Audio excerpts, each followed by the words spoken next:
लोगों को अपने ऊपर निर्भर रखना सीखें। जितना लोग आप पर निर्भर होते हैं आप उतने ही महत्वपूर्ण हो जाते हैं। शक्तिशाली बनने के लिए आपको लोगों को अपने ऊपर निर्भर रखना सीखना होगा। दुनिया में हर व्यक्ति जरूरत के हिसाब से काम करता है और उसी को संपर्क करता है जिसकी उसे जरूरत हो।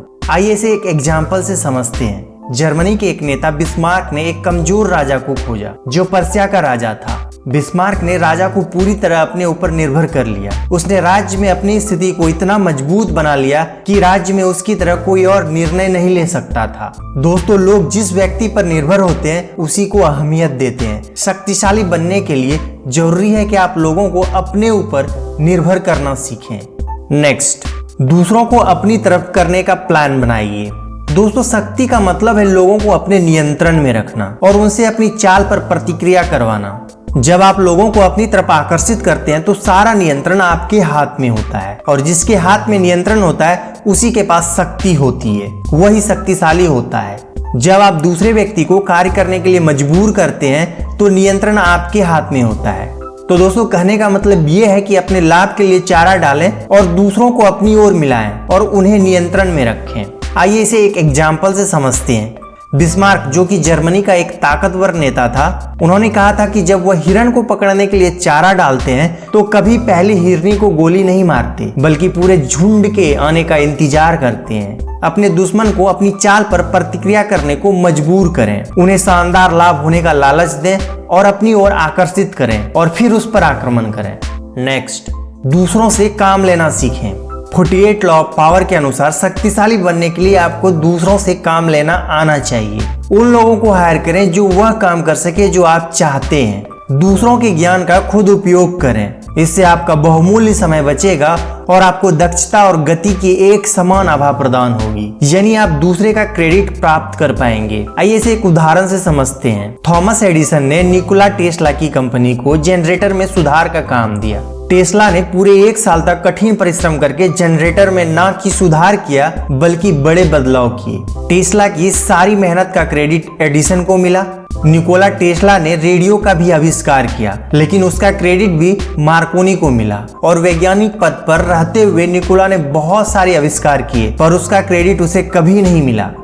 नेक्स्ट, अपने प्रतियोगी को हमेशा होशियार समझने का मौका दें।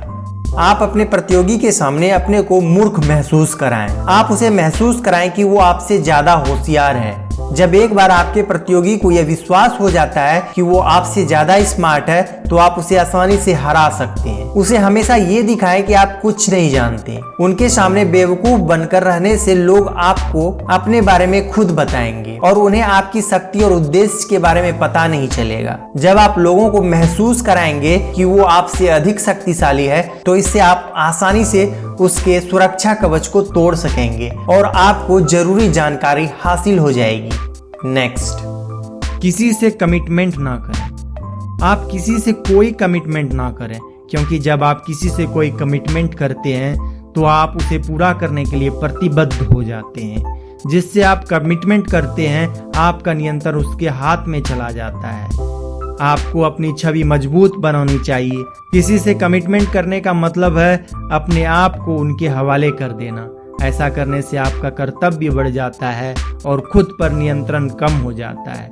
इसीलिए दोस्तों, शक्तिशाली बनने के लिए जरूरी है कि आप कभी किसी से पक्का वादा ना करें और खुद को एक मजबूत छवि बनाने की कोशिश करें ताकि आप खुद पर नियंत्रण रख सकें और लोगों को अपने काम के लिए खुद आपके संपर्क करें। नेक्स्ट, कोशिश करें कि आप कम से कम बोलें। आप हमेशा कोशिश करें कि कम से कम बोलें क्योंकि कम बोलने से लोग आपकी बात ज्यादा सुनेंगे और अपने बारे में ज्यादा बताएंगे। इससे आपको लोगों के बारे में जानकारी मिलेगी और उनकी सारी कमजोरियां पता चलेगी जिसका इस्तेमाल बाद में आप उनके खिलाफ कर सकते हैं। आप लोगों को अपने शब्दों से प्रभावित करने की कोशिश करते हैं तो आप जितना ज्यादा बोलते हैं उतना ही आप साधारण लगते हैं। अगर आप कुछ साधारण सी बात कहती हैं लेकिन उसे अस्पष्ट और रहस्यपूर्ण रूप में कहने से लोगों का इंटरेस्ट आप में बना रहेगा। कम बोलने से आप नियंत्रण में रहेंगे और कुछ भी गलत बोलने से बचे रहेंगे। नेक्स्ट,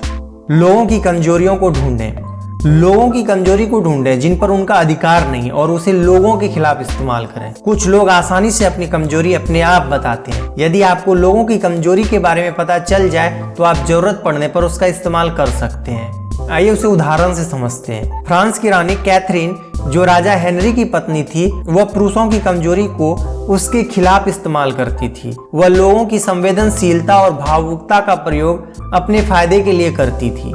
दूसरों की कमजोरी जानने के लिए आप लोगों से बात करें, उनके बारे में जानें, उन्हें क्या पसंद है, क्या नहीं और क्या करता है। उसकी कमजोरी को आप भविष्य में जरूरत पड़ने पर इस्तेमाल कर सकते हैं। दोस्तों, जब आप किसी की कमजोरियां ढूंढ लेते हैं तो आप उनका इस्तेमाल अपने फायदे के लिए कर सकते हैं।